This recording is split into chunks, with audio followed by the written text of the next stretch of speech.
Jeremy Clarkson, James May, and Richard Hammond are back for another grand tour on Prime Video, which is their biggest and most ambitious yet. The Grand Tour. Sand Job viewers have slammed a scene in Episode 3 of the motoring road trip show hosted by Richard Hammond, Jeremy Clarkson, and James May, claiming that a key scene was scripted.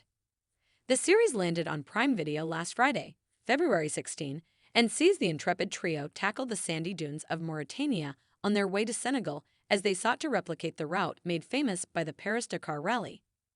The contentious scene occurred when the team stumbled upon a bat-infested tunnel they needed to get through in order to continue their journey across the Sahara. After much discussion, Jeremy drove through it, seemingly anxious as he did so, commenting that he didn't want to catch Ebola. That proved the least of his worries, as when he emerged on the other side, he was forced to slam on the brakes when he realized he was in a minefield.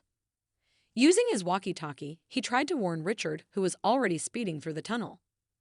Unable to brake as promptly as Jeremy, he ended up driving through the barrier and landing slap-bang in the middle of the minefield. Visibly shaken when he realized where he was, Jeremy advised him to back up exactly the way he came in, which also involved driving over barbed wire. He made it out safely, but they were forced to rethink their route, realizing that it would be too dangerous to continue on that path. While they all seemed to have genuine concerns, the scene sparked a debate on Reddit as fans slammed it, claiming it was staged. One viewer opined, "The minefield bit was definitely scripted, but their reactions did look pretty genuine lol. The snowmobile hitting the fuel bowser was a different story. Nevertheless, still an amazing special." Another added, "I thought the fact one of their crews willingly drove through it in the fuel bowser was a dead giveaway of lack of minds." Minefield is absolutely scripted, another agreed.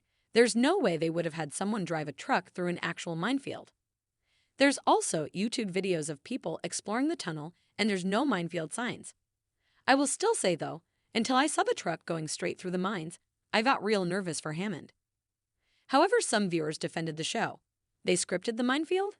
Next you'll tell me they scripted the snowmobile driving into the Bowser, one said sarcastically. Another weighed in. I've done a bit of movie prop making in the past, and the sign they erected looks like it's been made to look weathered. They made the wood for the fence also look weathered, but the barbed wire is still pristine. Of course that bit is faked. Meanwhile, another fan stated, of course it was scripted. They wanted to build anticipation on the fuel truck eventually exploding. The show was released simultaneously in over 240 countries and territories last week and is the penultimate offering from the team. It sees them attempting to complete their journey in cheap modified sports cars, and as well as the Sahara their trip takes in the world's longest train and perilous river crossings. They also have to battle scorching temperatures and unforgiving sand terrain, and an offshore release from Prime Video claimed, filming this special was a true test for both the presenters and their cars.